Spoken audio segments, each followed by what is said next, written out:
দুর্গাপুর কালীগঞ্জে বিদ্যুতের ছেঁড়া তারে বিদ্যুৎ সৃষ্ট হয়ে মৃত্যু একটি গরু ছাগলের। এলাকাবাসীদের প্রচেষ্টায় আরও একটি গরু উদ্ধার করা হলো। ঘটনায় বিদ্যুৎ দপ্তরের বিরুদ্ধে গাফিলতির অভিযোগে সরব হয়েছেন স্থানীয়রা।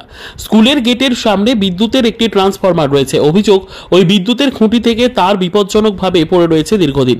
এদিন ওই ছেঁড়া থেকেই বিদ্যুৎ সৃষ্ট হয়ে মৃত্যু হয় একটি গরুর ও একটি ছাগলের। স্থানীয়দের দাবি, বিদ্যুৎ দপ্তরের গাফিলতির জেরে এদিনের দুর্ঘটনাটি ঘটেছে। বিদ্যুতের ওই খুঁটির তার থেকে যে কোনো সময় বড়সড় দুর্ঘটনা ঘটে যেতে পারে, অথচ বিষয়টি নিয়ে কোনো হুঁশ নেই কর্তৃপক্ষের। এই ঘটনাকে কেন্দ্র করে এলাকায় ব্যাপক চাঞ্চল্য ছড়ায়।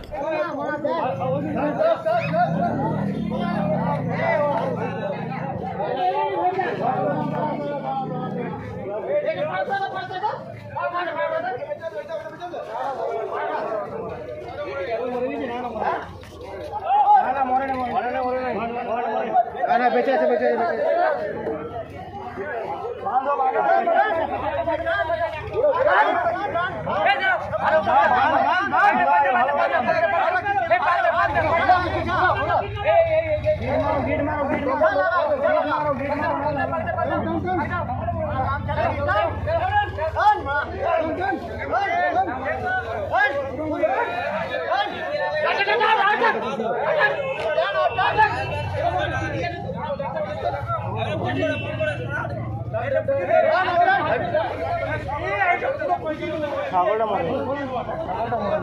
না, ছাগলটাও বেঁচে আছে, ছাগলটা বেঁচে আছে মনে হয়।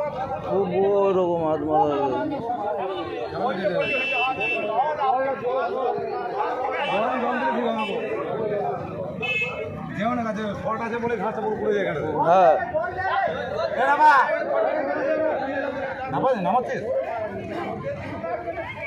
দেখেছেন না? আমি গ্লাস পর ধান গ্লাস পর